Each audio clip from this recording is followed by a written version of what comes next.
సంతోషపరిచిన బిడ్డలను పెట్టుకోగలరా? నీకు ఇష్టలుగా ఉండి సన్నిధిలో ఆయన నిన్ను గలపరిచిన బిడ్డలను బట్టి స్తోత్రాలు. స్తుతుల మూలమున దుర్గమును స్థాపించువాడవు, స్తుతుల మూలమున నా ప్రభుని చిత్తాన్ని జరిగించువాడవు, స్తుతి సింహాసనాసీనుడవు నీవు. ఇదిగో మా యొక్క స్తుతి అర్పణ, ఇదిగో మా యొక్క ఆలాపన ఆరాధన మీరు స్వీకరించి మీరు మమ్మలను వాక్యము ద్వారా బలపరుస్తూ ఉన్నందుకు మీకు స్తుతులు స్తోత్రాలు ప్రభు. గడిచిన కాలమంతా కూడా నీ సజీవమైన రెక్కల నీడలో, నీ కాపుదలలో, నీ బాహు నీడలో ఆయన మమ్మల్ని బలపరిచినందుకు స్తోత్రాలు. కూడి వచ్చిన సంఘమంతటిని కూడా నీ ఆత్మతో బలపరిచి వెలుగలిగే చెవులు, గ్రహించే మనస్సు, వాక్యం పట్ల ఆసక్తి విడుదలైన మాకు మీరు అనుగ్రహించి మీరు మాకు కావలసిన జీవాహారమును వాక్యము ద్వారా అనుగ్రహించి ఘనత, మహిమ, ప్రభావాలు మీరొక్కరే పొందమని మా ప్రభువైన యేసు క్రీస్తు వారి శక్తి కలిగిన నామమునందు ఈ ప్రార్థన యొక్క స్తుతి ఆరాధన సమర్పించుకొని అడిగి వేడుకొని పొందుకొని ఉన్నాము తండ్రి, ఆమేన్. దయచేసి అందరం కూర్చుందాం. ప్రభునందు ప్రియమైనటువంటి దేవుని సంగమా,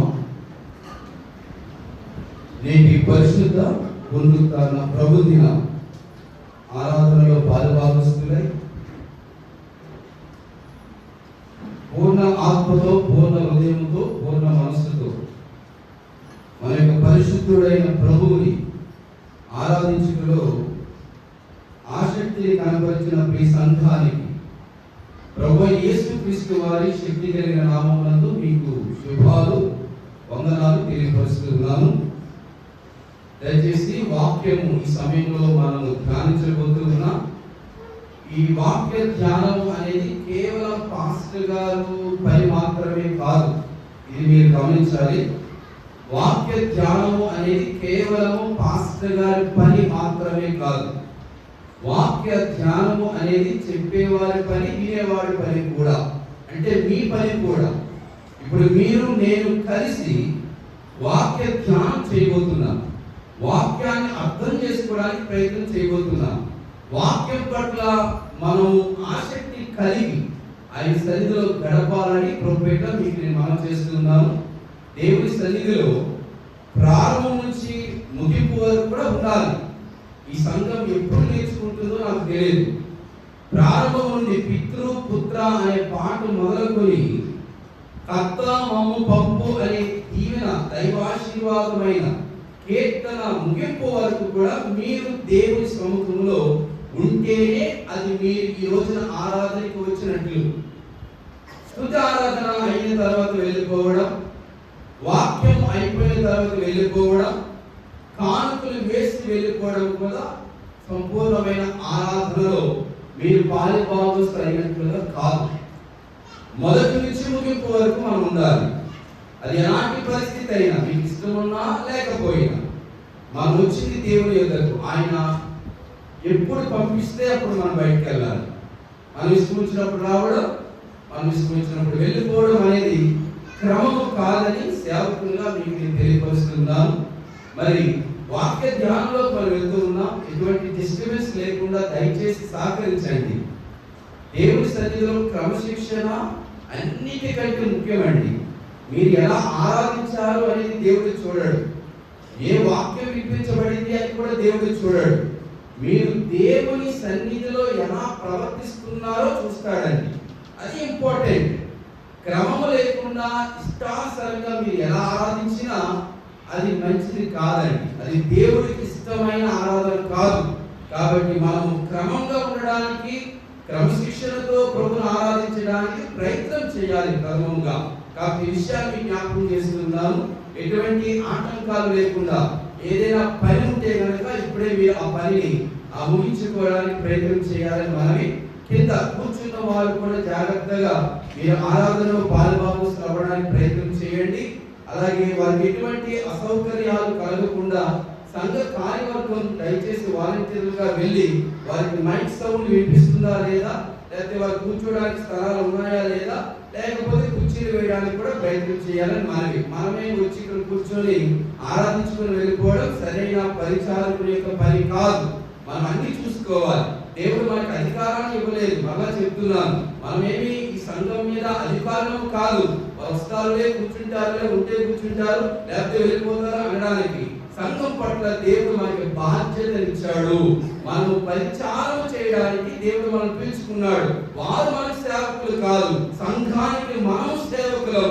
ఎప్పుడైతే ఈ యొక్క విషయాన్ని గమనిస్తారో అప్పుడు సంఘము నాయకత్వంలోను కాపరత్వంలోను వర్ధిల్లుతుంది. దేవుడు ఆశీర్వదిస్తాడు సంఘాన్ని. కాబట్టి మీకు నేను ఒక నిమిషాన్ని మీకు సమయాన్ని ఇస్తున్నాను, అనగా 60 సెకండ్ల కాలాన్ని మీకు ఇస్తూ ఉన్నాను. దయచేసి ఏమైనా కాలయాపనలు ఏమైనా ఉన్నారా, మీకు ఏమైనా ఇంపార్టెంట్ వర్క్స్ ఉన్నా కూడా వెంటనే ముగించేయండి.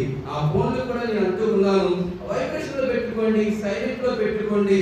మీరు నిజంగా దేవుడినే కనపరచడానికి వస్తే కనుక స్విచ్ ఆఫ్ చేసేయండి.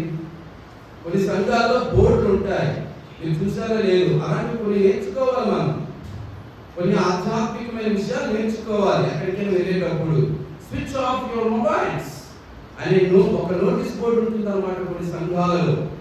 అలాంటి నేర్చుకోవాలి. ఇంపార్టెంట్ ఎవరికి ఇస్తున్నాం మనం అనేది మనం జ్ఞాపకం చేసుకోవాలి. మీరు ఎంత పనులైనా, మీరు ఎంత బిజీ పీపుల్ అయినా కూడా దేవుని సన్నిధికి వచ్చేటప్పుడు ఈ లోకంలో ఉన్నవారి కంటే తక్కువే. దేవుడే ఎక్కువ. దేవుడే మనం కనపరచాలి.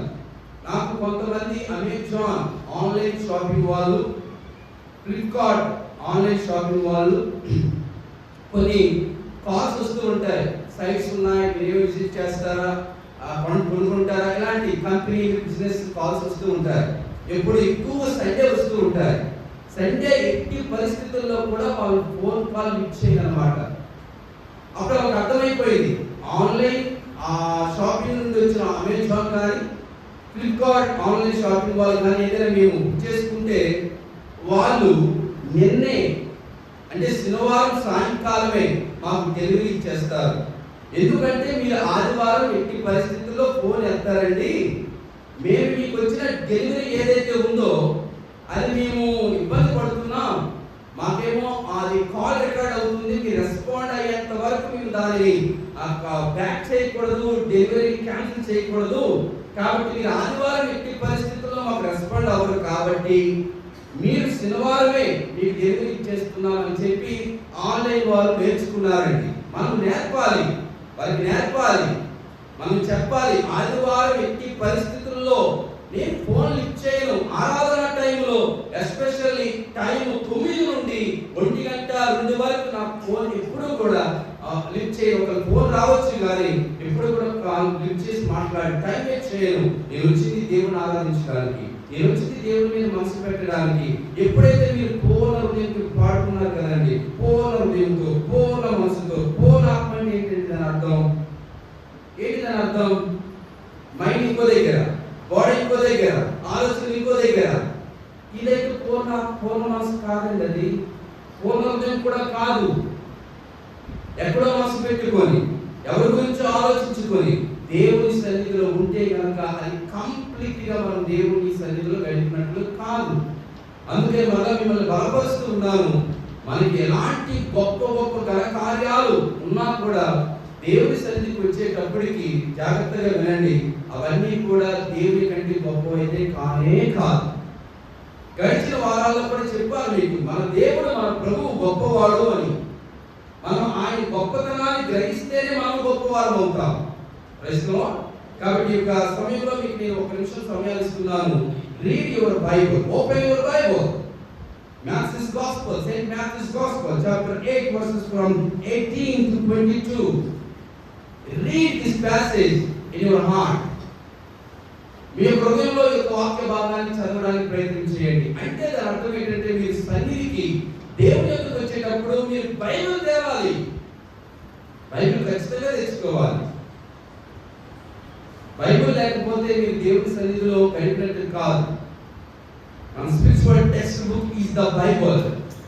మన ఆధ్యాత్మికమైన జీవితానికి పాఠ్య పుస్తకము బైబిల్. మీరు ఖాళీ చేతులతో రాకూడదు. దేవుని సన్నిధికి మీరు పాఠ్య పుస్తకమైన బైబిల్, పరిశుద్ధ గ్రంథాన్ని తీసుకుని రావాలి. Right, read the passage.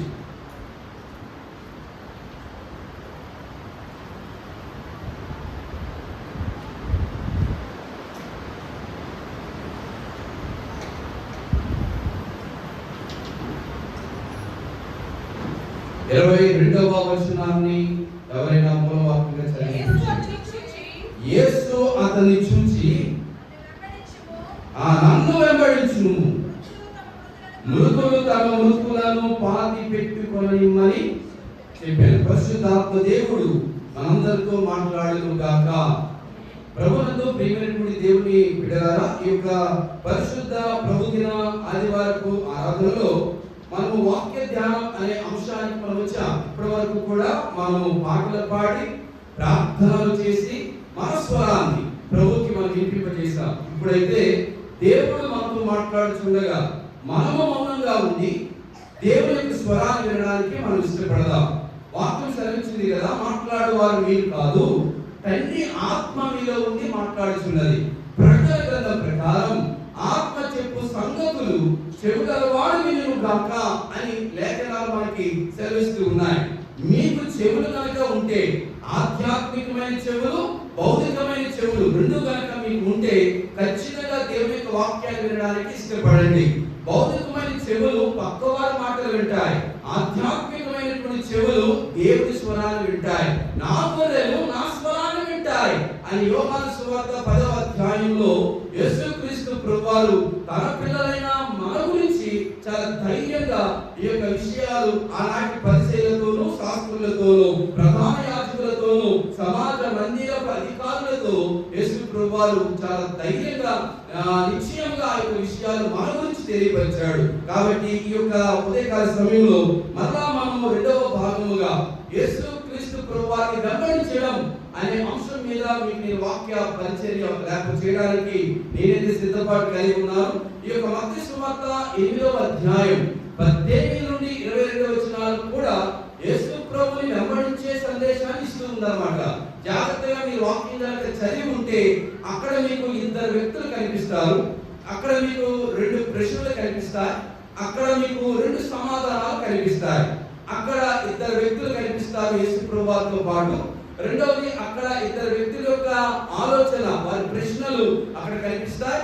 మూడవదిగా యేసు ప్రభువు వారికి ఇచ్చిన రెండు సమాధానాలు అక్కడ మనకు కనిపిస్తాయి. కాబట్టి ఈ యొక్క ఉదయకాల సమయంలో మిమ్మల్ని ఒక ప్రశ్న అడగడానికి ఇష్టపడుతూ ఉన్నారు. గడిచిన ఆదివారం మనము ఏ ప్యాసేజ్ మీద యేసు ప్రభువుని వెంబడించడం అనే అంశాన్ని మనం ధ్యానించాం. మీరు ఎవరికైనా జ్ఞాపకం ఉందా? ఎలా జ్ఞాపకం ఉంటుంది పాస్టర్ గారు? ఇలాంటి మా జ్ఞాపకం ఉండవు. 2 ఏళ్ల క్రితం, 3 ఏళ్ల క్రితం ఎవడు మమ్మల్ని ఏమన్నాడో, ఏ కుటుంబం మమ్మల్ని ఎలా దూషించుందో అడగండి, చిట్టా మొత్తం చెప్పేస్తాం. అది కాదమ్మా, ఈ 2 ఏళ్ళు కూడా మీరు ప్రభువులో పాలుభాగస్తులై ఉంటారు కదా, అప్పుడు మీరు పాప దోషాలని ఒప్పుకొని ఉంటారు కదా, మీరు అపరాధులను మీరు క్షమించేసి ఉంటారు కదా, మీ రుణస్తులను మీరు క్షమించేసి ఉంటారు కదా. మరలా మీ హృదయంలో ఆ యొక్క దోషాలు ఉన్నాయా, ఆ యొక్క అపరాధములు ఉన్నాయా, ఇంకా కూడా మీరు జ్ఞాపకం పెట్టుకున్నారా అని అడిగితే మీ దగ్గర వచ్చే సమాధానం ఏమిటి అంటే, ప్రభు బల తీసుకోవడం నాకన్నా, కన్ఫెషన్ అవ్వడం నాకన్నా, దేవుని సన్నిధిలో ఉండడం నాకన్నా, వేషధారణతో ఆరాధిస్తున్నాడు. వేషధారణ ఆరాధన దేవునికి అంగీకారమైన ఆరాధన కాదు. ఇప్పుడు చెప్పండి, మన హృదయంలో ఏముండాలంటే వాక్యమే ఉండాలి. ఆమె చెప్తారా? కాబట్టి గడిచిన ఆదివారం ఏ వాక్య భాగాన్ని మనం చదువుకున్నాం? మీరు ఎవరైనా చెప్పగలరా నాకు? యోహాను సువార్త 10వ అధ్యాయం 22వ వచనం నుండి 30వ వచనం వరకు మనం చదువుకున్నాం. అంశం ఏమిటి? యేసు ప్రభువుని వెంబడించడం. ఈ రోజు అంశం ఏమిటి? మరలా యేసు ప్రభు వారిని వెంబడించడం అనే రెండవ భాగాన్ని మనం చూడబోతున్నాం. ఆ కాలంలో ఎంతమంది, ఎన్ని రకాలైనటువంటి ప్రజలు యేసు ప్రభు వారిని వెంబడించాలని చెప్పుకున్నాం? 5. Very good, 5. అయితే ఎంతమంది గురించి మనం ఆలోచన చేశాం? 2 గురించి ఆలోచించాం. అంటే 5 రకాలైనటువంటి ప్రజలు యేసు ప్రభు ప్రభువాన్ని ఆ కాలంలో వెంబడించారు. నేడు కూడా ఆ 5 రకాల ప్రజలు కూడా ఇప్పటికీ యేసు ప్రభువాన్ని వెంబడిస్తున్నారు. నేను ఎందుకు ఈ విషయాన్ని చెప్తున్నానంటే, ఎవరు ఏ విధంగా వెంబడిస్తున్నారు యేసు ప్రభువారిని, ఎవరు ఏ విధంగా దేవుణ్ణి ఆరాధిస్తున్నారు అన్న విషయము మనకు తెలియకపోతే ఆ అబద్ధంగా వెంబడించే వారిని ఫాలో అయిపోయి మన నిజమైన భక్తిని కోల్పోయే ప్రమాదం ఉంది. కాబట్టి మీకు నేను ఈ అంశాన్ని జ్ఞాపకం చేస్తూ ఉన్నాను. అయితే ఎన్ని విషయాలు మనం తెలుసుకున్నాం? 2 విషయాలే తెలుసుకున్నాం. అందులో మొదటి గ్రూప్ ఎవరు, ఎలాంటి వారు? యేసు ప్రభు వారిని వెంబడించిన వారంటే నిజమైన శిష్యులు అన్నమాట. వారు ఎలాంటి వెంబడింపుడు యేసు ప్రభు వారిని అనుసరించారు అంటే, వారు అన్ని వదులుకునేవారు. వారంతా త్యాగపూరితమైనటువంటి అనుకరణ. యేసు ప్రభు వారిని అనుసరించేటప్పుడు వారు ఏది కూడా ఆ లోకము నుండి పొందుకోవడానికి కానీ, సంపాదించుకోవడానికి కానీ, మోసం చేయడానికి కానీ, అబద్ధాలాడడానికి కానీ, దొంగతనం చేయడానికి కానీ, దేవుని పేరు చెప్పి వ్యాపారం చేయడానికి కానీ ముందుకు వచ్చిన వారు కారు. పైపెచ్చు వారికున్న ఆస్తులు, వారికున్న సంపద, వారికున్న ధనము, వారికున్న సమయము, వారికున్న ఆరోగ్యము, వారికి జీవితము దేవుని కొరకు వెచ్చించిన వారండి. దేవుని కొరకు ఖర్చు పెట్టిన వారండి. దేవుని కొరకు బ్రతికి హతసాక్షులైపోయినటువంటి వారు. వీరు నిజమైన శిష్యులు. రెండవ వారు ఎలాంటి వారు? అద్భుతాల కొరకు యేసు ప్రభుని అనుసరించిన వారు. వీరు ఎలాంటి వారు? వీరికేం కావాలి? స్వస్థతలు కావాలి. వీరికేం కావాలి? కడుపు నిండా తిండి కావాలి. వీరికేం కావాలి? ఇంకా సౌకర్యాలు కావాలి. వీరికేం కావాలి? ఇంకా అధికారాలు కావాలి. వీరికి ఇంకేం కావాలి? చాలా కావాలి. భూ సంబంధమైన ప్రతి ఆశీర్వాదం వారికి కావాలి. అంతేకాని పర సంబంధమైన ఆశీర్వాదాల కొరకు వారు ఆరాటం పడరు. దేవుని సన్నిధి వారికి అక్కరలేదు. వాక్యం వారికి అక్కరలేదు. సంఘ సహవాసం వారికి అక్కరలేదు. దేవుని స్తుతించడం వారికి అక్కరలేదు. దేవునికి సంబంధించిన సేవా కార్యక్రమాలు వారికి అక్కరలేదండి. ఎవడో చేసుకుంటాడులే అని నిర్లక్ష్యం కలిగి ఉంటారన్నమాట. వాక్యంలో చెప్పబడింది కదా, నాగిటి మీద చెయ్యి వేసిన వాడు వెనుకకు తిరిగితే అది వాడు శాపగ్రస్తుడు అని వాక్యం రాస్తుంది. నేను సేవకు వచ్చే కొత్తలో నా డైరీలో పెద్ద అక్షరాలతో ఒక మాట రాసుకున్నానండి. ఏంటి ఆ మాట అంటే, యెహోవా కార్యములను నిర్లక్ష్యం చేయవాడు శాపగ్రస్తుడు అని పెద్ద అక్షరాలు ఉంటాయి నా డైరీలో. జనరల్గా ఎవరైనా పేరు రాసుకుంటారు ఏదైనా పుస్తకం కొనుక్కుంటే. కానీ నా పని ఏమిటి? నా పని నాకు జ్ఞాపకం ఉండడానికి యెహోవా కార్యములను నిర్లక్ష్యం చేసిన యెడల అది నాకు శాపము అని పెద్ద టైటిల్ ఉంటుందండి. ఎందుకుంటది? భయం. నాకు దేవుడు నాకు ఇచ్చిన పని, దేవుడు నాకు ఇచ్చిన బాధ్యతలో ఎక్కడైనా నిర్లక్ష్యం కలిగి ఉన్నానా? ఎందుకు దేవుడు నాకు ఇచ్చాడు భాగ్యము? వేరే చాలా మంది ఉన్నారు కదా, చాలా మంది కూడా అయ్యా నన్ను వాడుకో అని ఆరాటపడుతున్న వారు అందరూ లేరు. కానీ వాళ్ళని దాటి నాలాంటి వారికి దేవుడి భాగ్యం ఇచ్చాడంటే ఎంత జాగ్రత్తగా దేవుని పరిచయం చేయాలి. వాక్యం చెప్పబడుతుంది కదండి, చిన్న వాటిలో మనం నమ్మకంగా ఉంటే దేవుడు పెద్ద వాటి మీద అధికారాన్ని అనుగ్రహిస్తాడు. చిన్న విషయాల్లోనే నమ్మకం ఉండాలండి. నమ్మకంగా పరిచయం చేయాలి, నమ్మకంగా ఉండగలగాలి. జాగ్రత్తగా దేవుని వాక్యాన్ని అర్థం చేసుకోవడానికి మనం ప్రయత్నం చేద్దాం. యేసు ప్రభువుని వెంబడించే వారిలో అద్భుతాల కొరకు ఏదో ఆశించి యేసు ప్రభువుని వెంబడించేవారు ఆ తరంలోనే ఉన్నారు, నేటి తరాల్లో కూడా ఉన్నారు. సత్యం చెప్తూ ఉన్నాను, యేసు ప్రభువారు రెండవ రాకడ వరకు కూడా ఆ తెగవారు ఉంటారండి. ఇప్పుడు మనం ఎవరిని వెంబడించాలి? లేకపోతే ఎవరిని మనం మాదిరిగా తీసుకోవాలి? నిజమైన శిష్యులను మనం మాదిరిగా తీసుకోవాలి. ఈ యొక్క అబద్ధ శిష్యుల గురించి మనం మాదిరిగా తీసుకోకూడదు. ఈరోజు సంఘము కానీ విశ్వాసులు కానీ మనం ఎవరిని మాదిరిగా తీసుకుంటున్నామంటే నిజమైన శిష్యుల్ని మనం మాదిరిగా తీసుకోవడం లేదు. వాడు సైకిల్ మీద వస్తే చీచి అంటున్నారు, సరైన బట్టలు వేసుకోకపోతే చీచి అంటున్నారు, ఆడే సూటు బూట్ వేసుకొని వస్తే అద్భుతం అనుకుంటున్నారు, కారులో వస్తే BMW కారులో వస్తే అబ్బో చాలా దేవుడు ఆశీర్వదించాడు అభిషక్తులని వారంటి వారిని మనం ఆహ్వానిస్తూ ఉన్నాం. కాదండి, ఏది నిజమైన సేవకుడు, ఎవరి అబద్ధ సేవకుడు తెలియాలి. ఎవరు నిజమైన శిష్యుడు, ఎవరు అబద్ధ శిష్యుడు తెలియాలి. ఇక్కడ కూడా మత్తయి సువార్త 8వ అధ్యాయం 18 నుండి 22వ వచనం వరకు అక్కడ ఒక ఇద్దరు వ్యక్తులు కనిపిస్తున్నారు. ఈ వాక్య భాగం మనకి ఏం చెబుతుంది అనగా, యేసు ప్రభువుని వెంబడించాలనే నిర్ణయము ఎంత గంభీరమైనదో, ఎంత నిస్వార్థమైనదో తెలియపరిచే ఒక ప్యాసేజ్ వాక్య భాగం. ఈ యొక్క వాక్య భాగంలో మనకి ఇద్దరు వ్యక్తుల యొక్క సంభాషణ యేసు ప్రభువుతో ఉన్నట్లుగా చూస్తారు. The conversation Jesus had with the two people. ఇద్దరు వ్యక్తులతో యేసు ప్రభువు సంభాషిస్తున్నాడు. That is the conversation. Jesus talked with the two people. ఇద్దరు వ్యక్తులతో ఆయన మాట్లాడుతున్నాడు. జాగ్రత్తగా వినాలి. అందులో ఒకడు అబద్ధికుడు, అందులో ఇంకొకడు నిజమైన వాడు. ఈ యొక్క సంభాషణ ద్వారా యేసు ప్రభువు ఆయన వెంబడించే వారి విషయంలో ఎంత నిస్వార్థంగా ఉండాలి, ఆయన ఆరాధించే వారిలో ఎంత నిస్వార్థంగా ఉండాలి, ఆయన కొరకు బ్రతికే వారు ఎంత నిస్వార్థంగా ఉండాలో ఈ ఇద్దరి ద్వారా దేవుడి సంఘానికి తెలియపరిచాడండి. ఒక వ్యక్తి ఎవరు చెప్పాలి? శాస్త్రి. ఇతనికి అన్నీ తెలిసిన వ్యక్తి, ధర్మశాస్త్రం ఎరిగిన వ్యక్తి, దేవుని లేఖనాలు ఎరిగిన వ్యక్తి. ఇతడు వచ్చి 19-20 వచనాల ప్రకారం ఏమంటున్నాడు? బోధకుడా, నీవు వెళ్ళే ప్రతి చోటికి నీతో వస్తాను, నేను వెంబడిస్తాను అని అడుగుతాడు. అడిగినప్పుడు యేసు ప్రభువు చెప్పే సమాధానం ఏమిటి? అయ్యా, నక్కలకు గొర్రెలు ఉన్నాయి, ఆకాశ పక్షులకు గుళ్ళు కూడా ఉన్నాయి, కానీ మనిషి కుమారునికి తలవార్చుకునేందుకు చోటు లేదు అని యేసు ప్రభువు సమాధానం ఇచ్చాడు. ఏంటి దీని అర్థం? ఈ సమాధానం మనకు అవసరం. ఈ రోజు ఆ సమాధానం యేసు ప్రభువు ఏదైతే జవాబు ఇచ్చాడో ఆ యొక్క శాస్త్రికి జాగ్రత్తగా వినాలి. ఆ సమాధానం యొక్క జవాబు ఈ రోజు సంఘానికి తెలియాలి.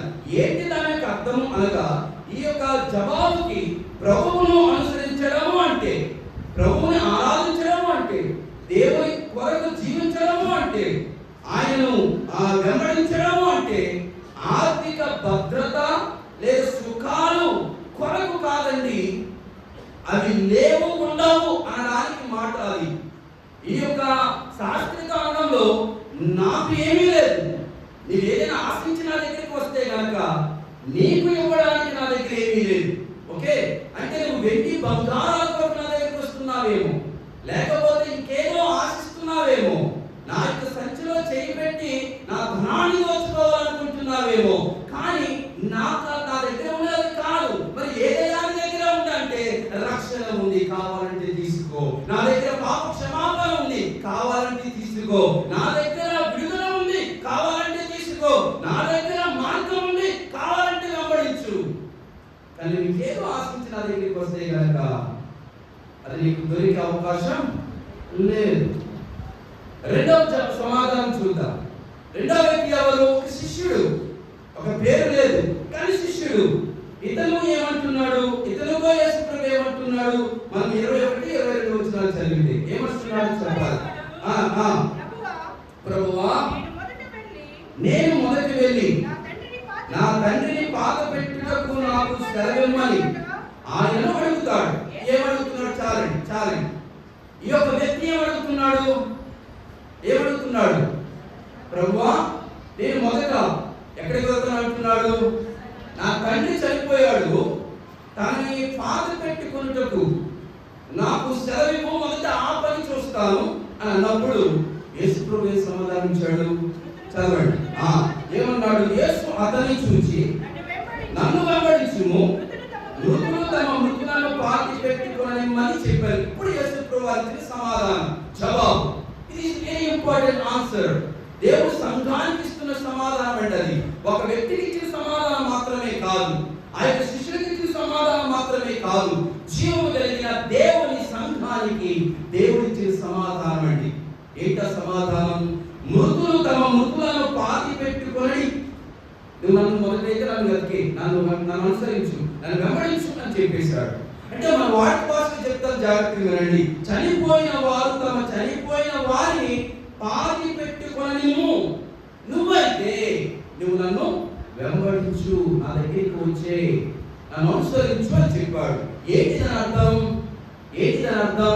ఇక్కడ ఏంటి మనం అర్థం చేసుకోవాలి? ఇక్కడ యేసు ప్రభువు చెబుతున్న ఉద్దేశం ఏమిటి అనగా, ఈ సమాధానం చాలా లోతైనది. మీరు అక్షరంగా తీసుకుంటే అర్థమవుతుంది. ఆత్మ నడిపింపు ద్వారా, ఆత్మ చెప్పు సంగతుల ద్వారా మీరు కనుక గ్రహించగలిగితే మీకంటే ధన్యులు వేరే ఎవరు లేరండి. ఆమేన్.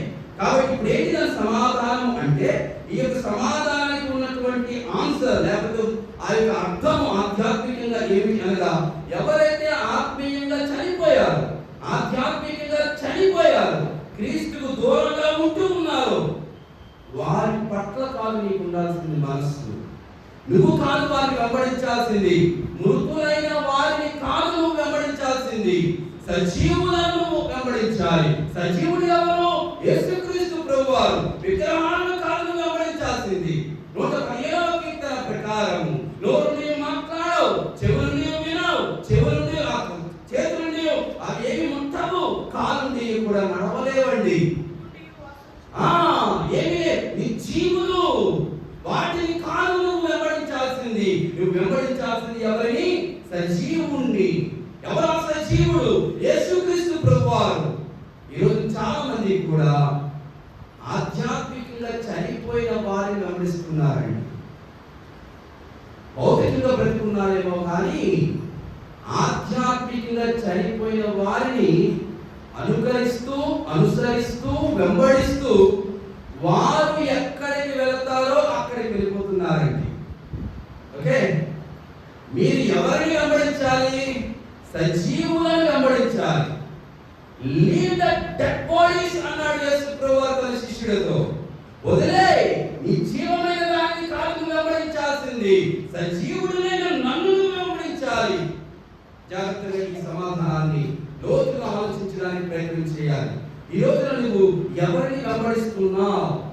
ఎవరిని నువ్వు మాదిరిగా తీసుకుంటున్నావు? సజీవులనా మృతులనా? సజీవులనా మృతులనా? వెలుగు సంబంధులనా చీకటి సంబంధులనా? ఆత్మ సంబంధులనా ప్రకృతి సృష్టి సంబంధులనా లోక సంబంధులనా?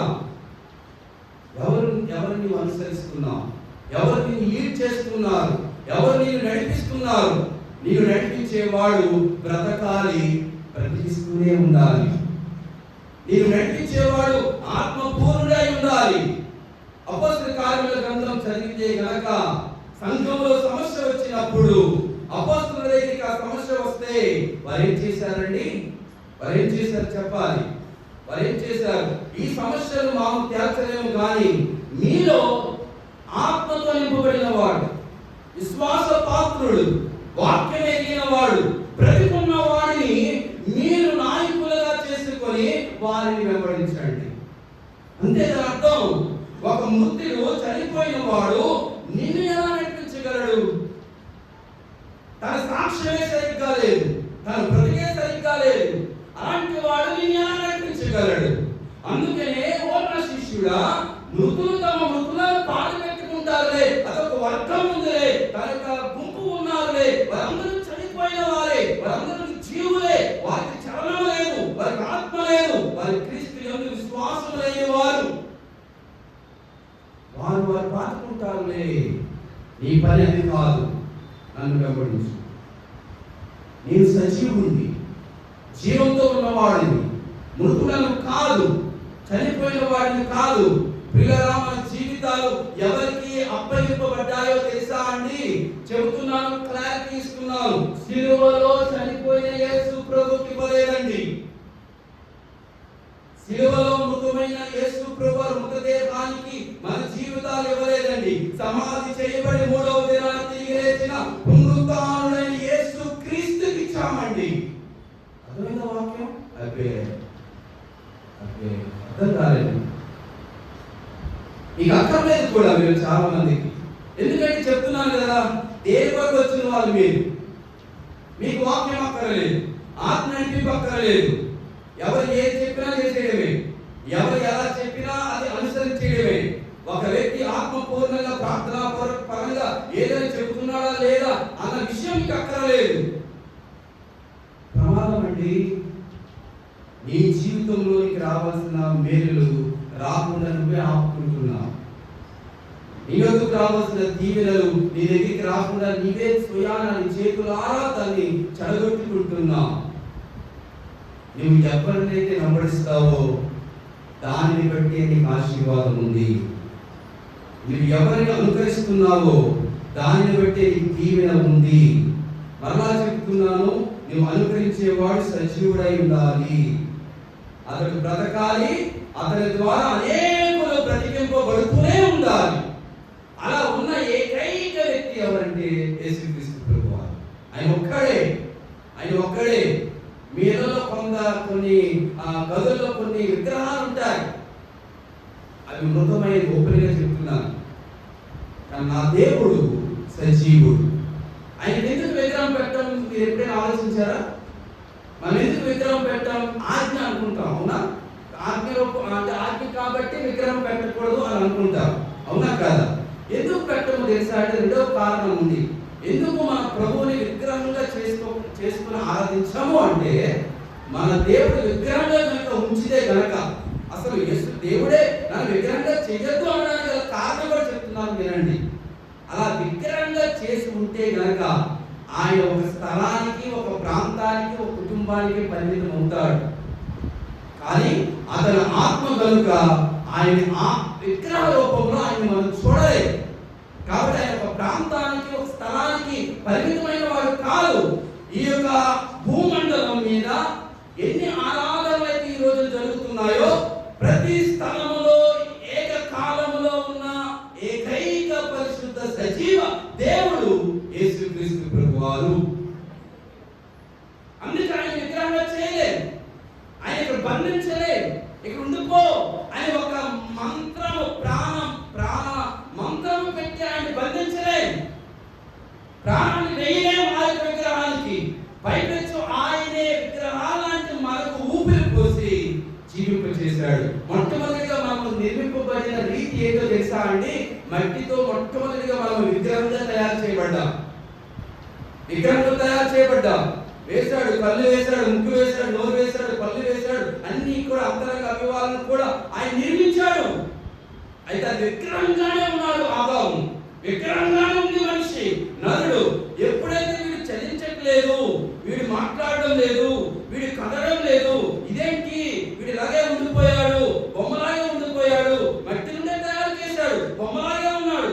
ఆ యొక్క జుట్టు వేశాడు, అన్ని వేశాడు, కాలు వేశాడు, చేతులు వేశాడు, అన్ని వేశాడు, కానీ అందులో జీవం లేదు. అప్పుడు యేసు ప్రభువారు ఏం చేశారు అనగా, జాగ్రత్తగా ఉన్నారు, పరిశుద్ధుడైన దేవుడు ఏం చేశాడు అనగా, ఆ విగ్రహానికి ఊపిరి ఊదగా ఆ యొక్క నరుడు జీవాత్మ ఆయను. లేకపోతే మన విగ్రహాలు ఈ మధ్య ఏదో ఏఐ క్రియేషన్ ఏదో వస్తుంది, మరి చాలా మంది కూడా ఆ విగ్రహాలు వాళ్ళే తయారు చేసుకుంటున్నారు. నేను అనుకుంటాను, జాగ్రత్తగా అండి, భవిష్యత్తులో ఇంక మనుషులు ఉండరండి, వాళ్ళ విగ్రహాలే ఉంటాయి. టెక్నాలజీ అలా పెరిగింది. నాన్న చనిపోయినా, అమ్మ చనిపోయినా, అత్త చనిపోయినా, మామ చనిపోయినా, భర్త భార్య చనిపోయినా ఇప్పుడు భయం లేదు. వాళ్ళు చనిపోగానే వాళ్ళకి విగ్రహాలు, వాళ్ళకి మొక్కడాలు, వాళ్ళని ఆరాధించడాలు, వారి ఆశీర్వాదం తీసుకోవడాలు. ఇంకా నేను అంటూ ఉన్నాను, ఈ లోకంలో మనుష్యుడు జీవంతో ఉండడు, ఇంకా జీవం ఉండదు. మృతులు తమ మృతులను పాతి పెట్టుకుని అంటే దాని అర్థం అదే, వాళ్ళు మృతులు అవ్వాలని చూస్తున్నారు. కానీ దేవుడు మాత్రము మృతులైన మిమ్మల్ని బ్రతికించాలనుకుంటున్నాడు. మనం సజీవంగా ఉండాలండి, మృతులుగా ఉండకూడదు. యెషయా గ్రంథం 38వ అధ్యాయం 17వ వచనాన్ని ఎవరైనా చదివి వినిపించడానికి ప్రయత్నం చేయండి. రాజైన హిజ్కియా రాసిన ఒక పాట అది. రాజైన హిజ్కియా, దేవుడు నువ్వు చనిపోతావయ్యా అని యెషయా ప్రవక్త ద్వారా తెలియపరిచినప్పుడు అతడు పశ్చాత్తాపకుడై దేవుని సన్నిధిలో ప్రార్థించినప్పుడు 15 సంవత్సరాల ఆయుష్ను పొందుకున్నప్పుడు అతడు కృతజ్ఞత గలవాడై తనకున్న తలాంతును ఉపయోగించి ఒక కీర్తన రాశాడు. ఆ కీర్తనలో ఒక భాగము 17వ వచనాన్ని చదివి మనం చదవండి, గట్టి చదవండి.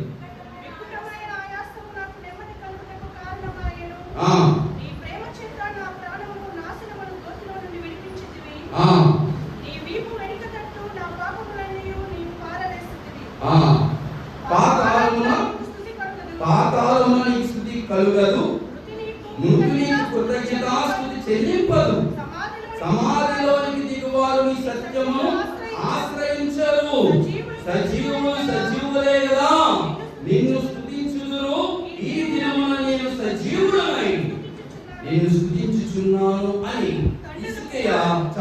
హిజ్కియా చాలా కృతజ్ఞత గలవాడై ఈ కీర్తన రాస్తూ ప్రభువు మహిమపరిచాడండి. నేను ఒకవేళ మృతున్నైతే, ఈ రోజు నేను చనిపోయిన వాడినైతే, చనిపోయిన వారి జాబితాలో ఉన్నట్టు వాడినైతే, ఆత్మ నడిపింపు లేని వాడినైతే, క్రీస్తుకు నీ దూరంగా ఉన్న వాడినైతే, నేను చచ్చిన వాడినైతే ఏం ప్రయోజనము? నేను స్తుతించలేను, నేను కనపరచలేను, నేను ఆరాధించలేను. కానీ ఆరాధించేవారు, దేవుని సేవ చేసేవారు, దేవుని కొరకు బ్రతికేవారు సజీవులుగా ఉండాలి. అందుకే వాక్యం చెప్పబడుతుంది కదా, నేను సజీవులను, నేను సజీవులుగా ఉన్నాను. సజీవులే కదా నేను స్తుతిస్తారు అన్న సత్యాన్ని హిజ్కియా అనేటువంటి రాజు చక్రవర్తి తెలియపరిచాడు. ఆ సత్యాన్ని మనకి ఈ రోజు కూడా దేవుడు మనతో మాట్లాడుతూ మనం నడిపిస్తున్నారు. ఇలాగున క్రీస్తుని గమనించే విషయంలో ఈ ఇద్దరు వ్యక్తులతో యేసు ప్రభువారు మాట్లాడుతూ ఆ యొక్క సత్యాన్ని సంఘానికి ఆయన వినిపింపజేశాడు. జాగ్రత్తగా విందాం. ఈ వాక్యాన్ని వేగంగా త్వరగా తీసుకుని వెళ్ళి ఇంకా ముగ్గురు ఉన్నారు కదా, ఆ ముగ్గురు వ్యక్తులను కూడా మీకు జ్ఞాపకం చేసి వాక్యాన్ని సంపూర్ణం చేయడానికి ఇష్టపడుతున్నా. జాగ్రత్తగా విందాం. ఆ మృతులు తమ మృతులను అన్న మాట పరిశుద్ధ గ్రంథంలో మనం చూసాం. ఇంకో మాట జ్ఞాపకం వస్తుంది అన్నమాట. ఆత్మ నడిపింపులో మనందరం కూడా ఉండాలి. నిన్న దినాలు నేను మా పాస్టర్ గారు ఒక విషయంలో వేరే ప్రాంతానికి వెళుతూ ఉన్నప్పుడు ఆత్మ నడిపింపు ఎలా ఉంటది అని అడిగారు. ఆత్మ నడిపింపు ఎలా ఉంటది అని ప్రశ్న వేశారు. దాదాపు 2-3 గంటలు అదే విషయం మీద మేము ఆలోచన చేశాం. ఆత్మ నడిపింపు ఉన్న వారు ఎలా ఉంటారు అంటే, అందులో మొట్టమొదటి ఏం చేయగా ఐంగిక విచారం వారికి ఉండదు, భూ సంబంధమైన కష్టాలు వారు పట్టించుకోరు, వారి లోకంతో ఎటువంటి సంబంధం లేనట్టుగా బ్రతుకుతారు. వారి యొక్క వేషధారణ డిఫరెంట్ గా ఉంటుంది, వారి మాట డిఫరెంట్ గా ఉంటుంది, వారి యొక్క చూపులు కూడా డిఫరెంట్ గా ఉంటాయి. వారు ఎప్పుడు కూడా కామం చూపు చూడరు ఫస్ట్ ఆఫ్ ఆల్, లేకపోతే హృదయంలో ఎటువంటి పాపపు ఆలోచనలు కూడా తలంచరు. వారి చూపు పరిశుద్ధంగా ఉంటది, వారి మాట పరిశుద్ధంగా ఉంటది, త్యాగం చేయరు, లేకపోతే విరోధంగా మాట్లాడరు, విమర్శించరు. వాళ్ళు అలాంటి వారి ఆత్మ నడిపింపులో ఉన్నవారు. కాబట్టి మనం కూడా ఆత్మ నడిపింపులో ఉంటేనే మనం సజీవులం అన్న విషయాన్ని చాలా గంటల సేపు మేము ఆలోచన చేశాం. కాబట్టి సంఘమ ఆత్మ లేని వాడు దేవుని వాడు కాడండి. మనం ఆత్మ నడిపింపులో ఉండాలి. మన చూపులో పరిశుద్ధత, మన మాటలో పరిశుద్ధత, మన ఆలోచనలో పరిశుద్ధత. ఇక్కడ బాగా ఉంటారు, బయటికి వెళ్ళిన తర్వాత ఎలా ప్రవర్తిస్తున్నారు.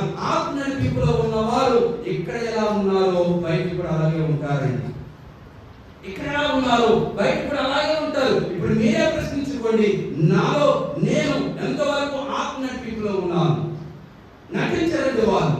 ఆత్మ నడిపింపులో ఉన్నవారు నటించరు, ఉన్నట్టుగానే మాట్లాడతారు. ధైర్యవంతులు వాళ్ళు, ప్రాణ భయం వారికి ఉండదు. అమెరికా దేశంలో చార్లెస్ కిర్క్ అనేటువంటి యవన సేవకుడు, రాజకీయవేత్త, ఫిలాసఫర్ షూట్ చేయబడి చంపబడ్డాడు. ప్రాణ భయం ఉండదండి, భయపడరు. ప్రాణ భయానికి, మరణానికి భయపడరు వాళ్ళు. వారు ఒక ఆత్మతో నడిపించబడతారు. అందుకే వారిని గ్రేట్ సోల్స్ అంటారు. మనం మహాత్మా అంటాం, మహాత్మా గాంధీ అంటాం కదా. ఏంటి అర్థం? గొప్పదని కాదండి, తనకి ఇవ్వబడిన ఆత్మ ఘనమైనది. ఇప్పుడు మనందరం జనరల్ స్పిరిట్ కలిగి ఉన్నాం, కానీ దేవుడు ప్రత్యేకమైన వారికి ఒక ప్రత్యేకమైన ఆత్మ నడిపిస్తారండి. దానినే గ్రేట్ సోల్ అంటారు. ఇది అందరికీ ఇవ్వడు దేవుడు. మనందరికీ కూడా నరుణ ఆత్మే ఉందేమో మీలో చాలా మందికి. కొంతమందిని దేవుడు అభిషేకించినప్పుడు పరిశుద్ధాత్మని ఇస్తాడు. పరిశుద్ధాత్మలో కొన్ని నడిపింపులు ఉంటాయి. అందరినీ ఒకలా దేవుడు నడిపించాడు. వాళ్ళు కనెక్టెడ్ విత్ ద స్పిరిట్, వాళ్ళు పూర్తిగా దేవునికి కనెక్ట్ అయిపోతారండి. వాళ్ళు ఏం పట్టించుకోరు, మీరు దూషించినా పట్టించుకోరు, మీరు విమర్శించినా పట్టించుకోరు. చివరికి మీరు చేయకూడదు ఎన్ని చేసినా కూడా వాళ్ళకి పెద్ద లెక్క ఉండదు. ఎందుకంటే వాళ్ళకి తెలుసు సత్యం. ఏంటా సత్యం? దేవుడు మాతో ఉన్నాడు, దేవుడు మమ్మల్ని ఎక్కడికైనా నడిపిస్తాడు, దేవుడైతే మమ్మల్ని విడిచిపెట్టాడు, దేవుడైతే మమ్మల్ని విమర్శించాడు, దేవుడైతే మమ్మల్ని బాధ పెట్టాడు, దేవుడైతే మమ్మల్ని మనుషులు చేసినట్టుగా చేయడు. అందుకనే హిజ్కియా ప్రవక్త అంటున్నాడు, నేను చేసిన పాపాలు నీ వీపు వెనకాలగా చేస్తావు, కానీ మానవుడు మాత్రం ముందు పెట్టుకొని విమర్శిస్తూనే ఉంటాడు, బాధ పెడుతూనే ఉంటాడు. దేవుడు మనం చేసిన దోషాలను మనమైతే ముందు పెట్టుకొని వాటిని చూస్తూ బ్రతికేస్తున్నాం, వాటిని తలంచుకుంటూ బ్రతికేస్తూ ఉన్నాం. జాగ్రత్తగా అర్థం చేసుకోవాలి, జాగ్రత్తగా దేవుని వాక్యం వైపు మీరు తిరగాలి. అందుకని ఆత్మ నడిపింపులు మనం కలిగి ఉండాలి. వారు వేరండి, ఆత్మ నడిపింపులో ఉన్నవారు వేరు. వారికి ఎటువంటి లోక సంబంధమైన ఐంగిక విచారాలు ఉండవు. ఏం తినాలి, ఏం తాగాలి, ఏం వేసుకోవాలి, ఎంత సంపాదించాలి, ఎంత వెనకేసుకోవాలి, ఎవరు మోసం చేయాలి, అవేమి ఉండవు. నేను అంటాను, అలాంటి ఆత్మ నడిపింపు ఉన్నవారు, సజీవులుగా ఉన్నవారు చాలా తక్కువ అండి, చాలా తక్కువ. ఈ రోజున చాలా మంది కూడా సజీవులు కాని వారిని వెంబడిస్తున్నారు. చాలా మంది కూడా మృతులైన వారిని వెంబడిస్తున్నారు. మృతులు ఎక్కడికైతే వెళ్తారో అక్కడికే వెళ్తారండి వారిని వెంబడించిన వారు.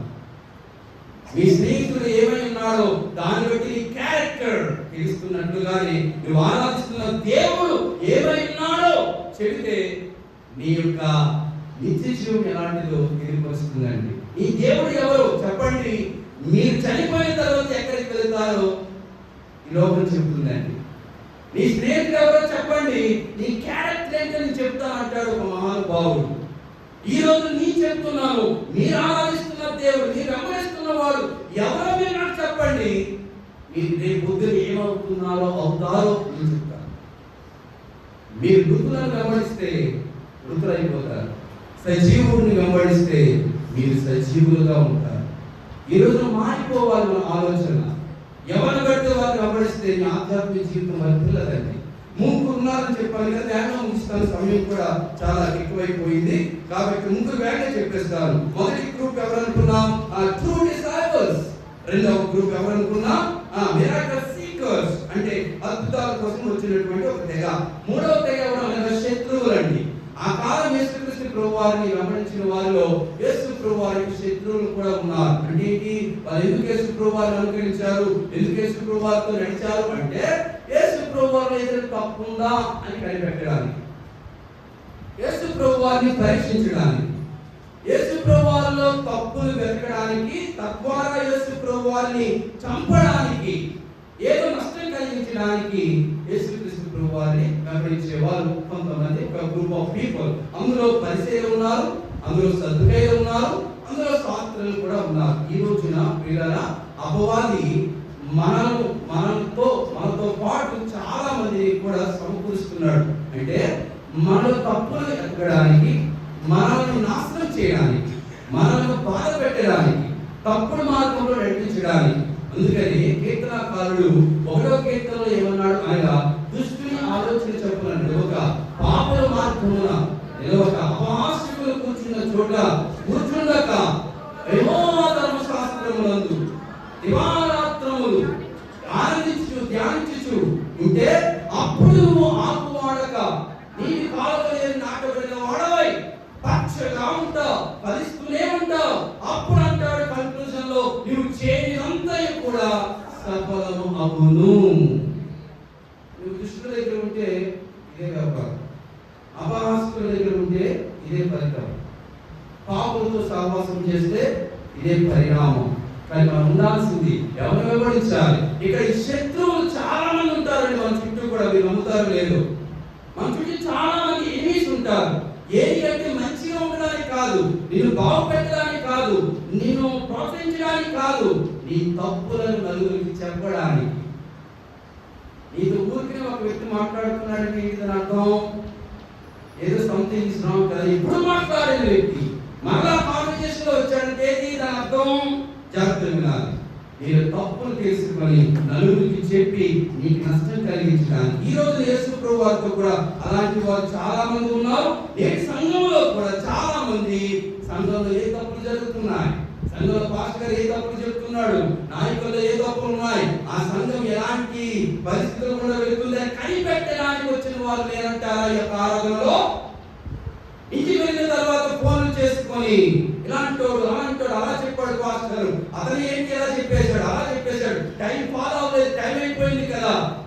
ఇదే దీని కొరకు వచ్చారండి ఒక గ్రూప్ ఆఫ్ పీపుల్. అలాంటి వారు ఉంటే కనుక జాగ్రత్త సుమి, మీరు చాలా జాగ్రత్తగా ఉండాలి, మారాలి. 4వ గ్రూప్ ఎలాంటి వారు అనగా రహస్య శిష్యులండి, అంటే సీక్రెట్ డిసైపుల్స్.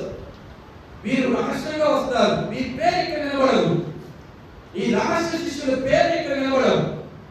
ఈ రహస్య శిష్యులు ఇచ్చే కానుకల వివరాలు ఇక్కడ నిలబడవు. వాళ్ళు సైలెంట్ గా వచ్చి సైలెంట్ గా వెళ్ళిపోతారు. సంఘ గొడవల్లో వారి పాత్ర ఉండదు, సంఘ నాయకత్వంలో వారి పాత్రలో ఉండవు, సంఘ అధికారాల కోసం వారు ఆరాట పడరు. అసలు ఆ వ్యక్తి మన సంఘ సభ్యుడా కాదా అన్న విషయం మనకే సందేహము. సీక్రెట్ డిసైపుల్స్ అంటారు వారు. పేరు తెలియదు, అతని పేరు చెప్పుకోవడానికి ఇష్టపడారు, కానీ భక్తిని కొనసాగిస్తారండి. కానీ జాగ్రత్తగా వినాలి, ఇది కూడా ఒక లోపమే. అలా చెప్తున్నా. ఇక్కడ ఓకే, ఇక్కడ మీకు అధికారాలు వద్దు, మంచిది, చాలా మంచిది, దేవుడు ఖచ్చితంగా మిమ్మల్ని ఆశీర్వదిస్తాడు. ఇక్కడ మీ పేరు వినబడకూడదు, ఇంకా మంచిది. రహస్యమందు చూస్తున్న నీ దేవుడు నీ ఊహించిన దానికంటే ఇక్కడ పేరు చదవబడిన వారి పేరు ఉన్నవారి కంటే కూడా దేవుడు మిమ్మల్ని అధికంగా ఆశీర్వదిస్తాడు. No doubt. కానీ మీరు ఖచ్చితంగా ఇక్కడ రహస్యంగా ఉన్నట్లుగా లోకములో రహస్యంగా ఉండకూడదు. మీరు క్రైస్తవులు అని బహిరంగంగా చెప్పుకోగలగాలి. వాక్యం చెప్పాడని మత్తయి సువార్త 10వ అధ్యాయం 32వ వచనంలో, మనుషుల ఎదుట నన్ను ఒప్పుకొను వాడెవడో పరలోకమందున్న నా తండ్రి ఎదుట నేను వారిని ఒప్పుకుందును అన్నాడండి. బికాజ్ ఒక సీక్రెట్ డిసైపుల్, అవునా కదా? అంత యోసేపు సీక్రెట్ డిసైపుల్.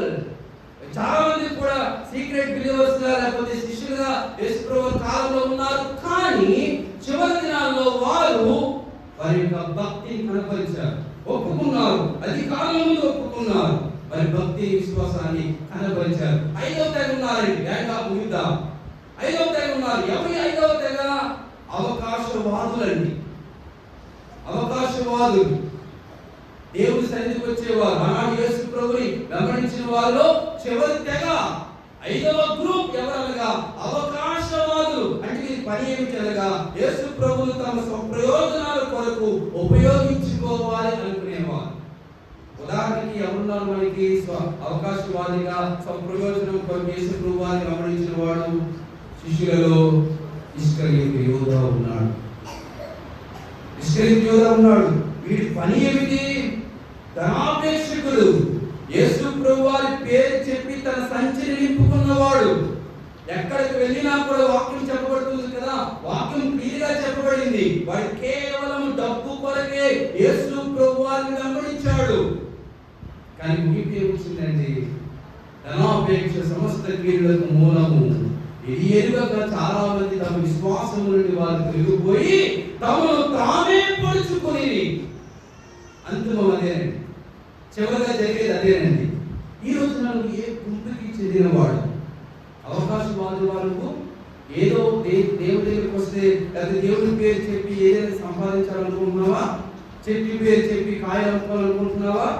యేసు ప్రభువు సేవ అని చెప్పి నానా రకాలుగా నువ్వు ఏదో రకమైనటువంటి వ్యాపారం చేయాలనుకుంటున్నావా? నువ్వు అవకాశవాదివే. లేదు, నువ్వు యేసు ప్రభువు దేవుడని సమాజానికి చెప్పకుండా సాక్షిగా ఉండకుండా ఉంటే కనుక నువ్వు రహస్య శిష్యుడివే. అది కూడా నీ కాలం కాదు. కొన్నిసార్లు మూడవది, దేవుడు ఏదో లోపం ఎదగడానికి వస్తున్నావా? ఏదో తప్పు పట్టడానికి వస్తున్నావా? మనుషుల్లో ఉన్న లోపాలను మనుషుల మీద మనసు పెట్టుకొని మనుషుల కొరకు వస్తున్నావా? Your enemy of the church, your enemy, your anti Christ. క్రీస్తు విరోధి. నువ్వు వచ్చే పని ఏమిటి? నువ్వు చేయాల్సిన పని ఏమిటి? మనుషులకు ఇష్టంగా ఉండడానికి కాదండి. ముగించేస్తాను. కొంచెం 5-10 నిమిషాలు ఎక్కువైనా తప్పు లేదు. ఎన్నో స్థలాల్లో మీరు వ్యర్థమైన సమయాలు గడిపారు. ఇప్పుడు వర్షం పడితే బయటకు వెళ్ళలేదు, కిందే కూర్చోవాలి. ఒక 5 నిమిషాలు టైం ఇవ్వండి. ఈ విషయం నేను ముగించేస్తాను. ఈ అంశాన్ని ఇది దాటితే మళ్ళీ మనకు సమయం దొరకకపోవచ్చు. జాగ్రత్తగా అర్థం చేసుకుందా. నువ్వు దేవుడి సన్నిధికి వచ్చేది ఇతరులలో ఉన్న లోపాలను ఎత్తి పెట్టడానికి కాదు.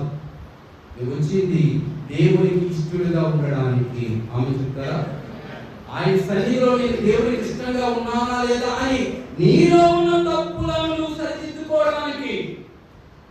నో అబౌట్ యు, నీ గురించి నువ్వు తెలుసుకో. నీలో ఉన్న తప్పులు ఏమిటో దేవుని సన్నిధిలో ఒప్పుకొని విడిచిపెట్టు. అవతల వాడి తప్పులు పట్టడానికి కాదు దేవుని సన్నిధికి వచ్చింది. పాస్టర్ గారిని తప్పు పట్టడానికి కారణం వచ్చింది. నీకే జ్ఞానం ఉందని ఒకరిగా చెప్తున్నాను, నీకే వాక్యం తెలుసని ఒకరిగా చెప్తున్నాను, ఎంత ప్రార్థన పరుడో నీవు ఒకరిగా చెప్తున్నాను, ఏ ఆత్మీయంలో ఉన్నా ఒకరిగానే చెప్తున్నాను. ఎవరండి దైవ సేవకులను లోపల తప్పులను మీరు కనిపెట్టగలిగే సామర్థ్యం మీరు ఎవరికి ఉందండి? అన్నాడు. యేసు ప్రభువు వారి దగ్గరికి వచ్చినప్పుడు ఆయన చేతితో రాస్తున్నాడు, మీలో ఎవరైనా తప్పు చేయకుండా ఉన్నట్లయితే మొదటి రాయి ఆమె మీద వేయండి. మీరెవరండి ఇతరుల తప్పులు బట్టి మీరు దేవుని సన్నిధిలో ఉన్న ఆ యొక్క మహిమను కోరుకోవడానికి, పాడు చేయడానికి?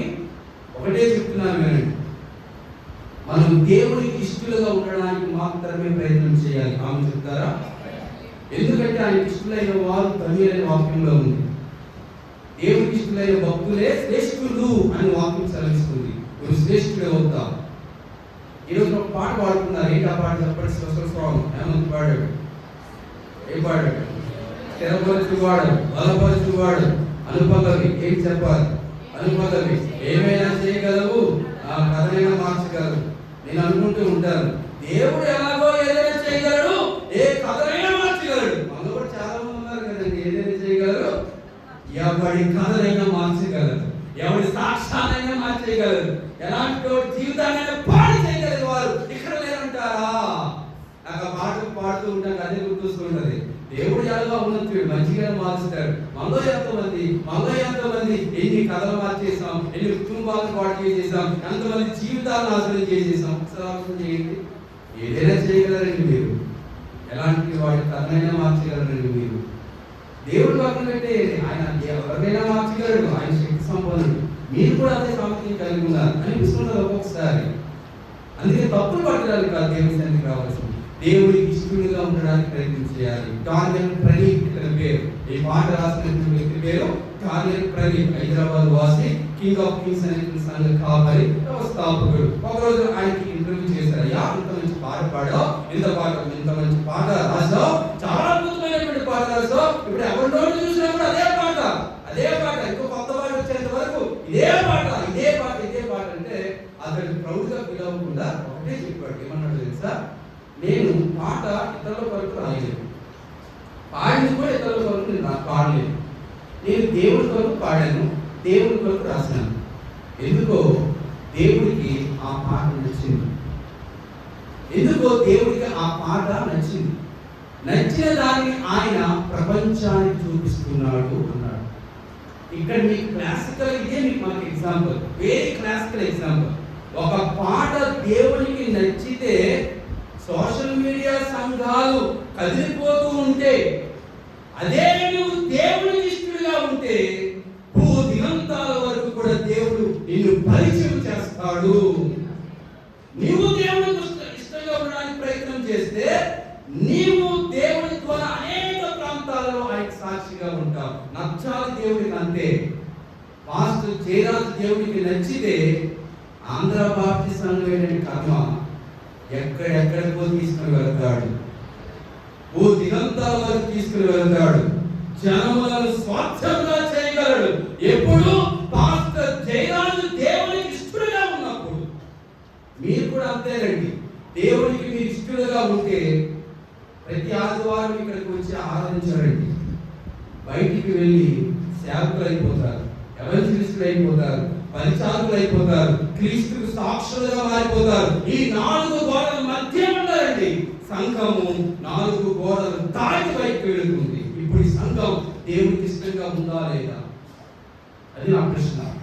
దేవునికి ఇష్టంగా ఉన్న సంఘాలు వెలుగుతూనే ఉంటాయండి, దేవుడు వెలిగిస్తూనే ఉంటాడండి. అనేకులకు ఆ సంఘం మాదిరిగా ఉండిపోతుంది. అందరూ లేచించుంటారా? మన సంఘం దేవునికి ఇష్టలుగా ఉండాలని ప్రార్థన చేయండి. ఎప్పుడైతే మనం దేవునికి ఇష్టలుగా ఉంటామో మనం వెలుగుతాము, అనేకుల మధ్య సాక్షులుగా జీవిస్తాము. మన సంఘం ఆంధ్ర బాప్టిస్ట్ సంఘం శాంతి నగర్ చిన్నముసిరివాడలో ఉన్నటువంటి యొక్క సంఘం దేవునికి ఇష్టంగా కనుక ఉంటే ఈ సంఘం అనేకులకు మాదిరిగా ఉండే సంఘంగా మారిపోతుంది. అలా ఉండాలని నా ప్రార్థన, అలా కార్యాలు జరగాలని నా యొక్క అభిలాష, అలా దేవుడి సంఘాన్ని కలపాలి అనేది నా యొక్క ఆరాటం అండి.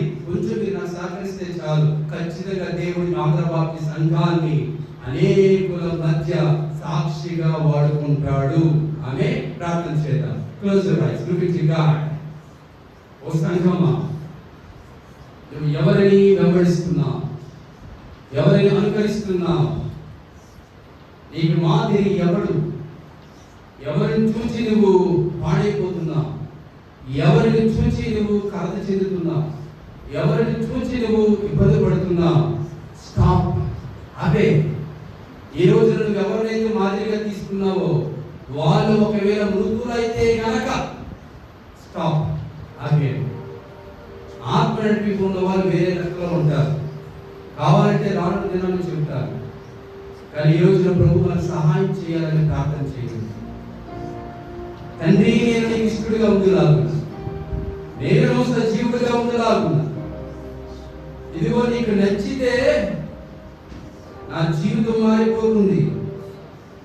నీకు నచ్చితే, నేను నచ్చితే నా బ్రతుకు మారిపోతుంది. నేను తలగా ఉంటానే కానీ తోకగా ఉండను. ఇక్కడ నేను నీకు నచ్చాలి, నేను నీకు నచ్చాలి ప్రభు. నీకు నచ్చేటట్లుగా నేను బ్రతకాలి, నీకు నచ్చేటట్లుగా నేను బ్రతకాలి. అలా బ్రతకాలి అంటే నీ ఆత్మ నడిపింపు నాకు కావాలి. అలా నేను బ్రతకాలి అంటే నీ ఆత్మ నడిపింపు నాకు కావాలి. సంఘాన్ని ఇష్టపడండి ప్రభు. ఈ సంఘము నీకు ఇష్టంగా ఉండేలాగా ప్రభు చూపించండి. ఈ సంఘం యొక్క సాక్ష్యాన్ని మార్చండి. బయట ఈ సంఘానికి ఉన్న కథను మార్చండి. బయట ఈ సంఘానికి ఉన్నటువంటి ఆ యొక్క చెడు సాక్ష్యాన్ని తొలగించండి. రానున్న సంఘము దీప స్తంభముల వెలుగులాగా చూపించండి. అనేకులకు వెలుగు చూపించే సంఘముగా ఆశీర్వదించండి. అనేకులకు మాదిరి సంఘముగా ఈ సంఘాన్ని ఆశీర్వదించండి. జీవము కలిగిన సంఘముగా, జీవముల సంఘముగా, బ్రతుకుతూ ఉన్న సంఘముగా, నీ రాకడ వచ్చేంత వరకు జీవముల సంఘముగా ఈ సంఘాన్ని మీరు ఆశీర్వదించి, సంఘ సభ్యత్వాన్ని దీవించి, సంఘ పరిచర్యను ఆశీర్వదించి, రానున్న దినాలలో ఈ ఆంధ్ర బాప్టిస్ట్ సంఘం యొక్క జ్ఞాన చరిత్రను నీవు రూపకల్పన చేసి ఎత్తబడే సంఘములో ఈ సంఘము ముందులాగా ప్రభు చూపించి, నిత్యము సజీవుడమైన నిన్ను వెంబడించే కృపను, నిత్యము నిన్ను అనుసరించే దయను, యేసు ప్రభువారి అనుచరులుగా ఉండేలాగా ప్రభు చూపించి, ఘనత, మహిమ, ప్రభావాలు కలుగజేయమని పొందమని మా ప్రభువైన యేసుక్రీస్తు నామమున ఈ ప్రార్థన అడిగి వేడుకొని పొందుకున్నాము తండ్రి. ఆమేన్. ప్రియులారి, సమయంలో కానుకల సమయం కొంచెం సమయం ఎక్కువైపు అయింది కాబట్టి క్షమించండి.